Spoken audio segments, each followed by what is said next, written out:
Good morning friend, কে কেমন আছো? আশা করি সকলেই ভালো আছো। আজকে তোমাদের জন্য একটা ইউনিক রেসিপি নিয়ে চলে এসেছি। যে শীতকালেই এই রেসিপিটা হয়, শীতকাল ছাড়া এই রেসিপি করা যায় না। তাই তোমাদের কাছে আমি দেখাচ্ছি গয়না বড়ি আমি আমার পদ্ধতিতে কিভাবে করি। তো দেখো, প্রথমে আমি আগের দিন রাত্রির বেলা ডালগুলো ভিজিয়ে রেখেছিলাম। পরের দিন ডালগুলোকে ছেঁকে আমি শুকনো শুকনো করে মিক্সিং জারে করে বেটে নিলাম। নেওয়ার পরে ব্লেন্ডারে করে দেখো আমি সুন্দর করে ফেটিয়ে নিলাম।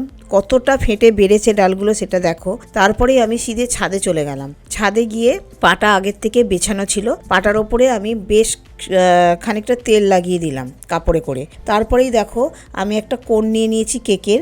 কোণের মধ্যে নজেল লাগানো রয়েছে, ওই নজেলে করে কোণের মধ্যে ডালগুলো আমি নিয়ে নিলাম। খুব বেশি আবার ডাল নিলে পরে ডিজাইন উঠবে না, অল্প অল্প করে নিতে হবে। তো নিয়ে আমি একের পর এক বড়ি দিতে শুরু করলাম। দেখো ডিজাইন কি সুন্দর করে করে বড়ি দিলাম। একটা পাশের বাড়ির বাচ্চা মেয়ে এসে কি বানাচ্ছো বললো, তো ওর সঙ্গে একটু মজা করলাম।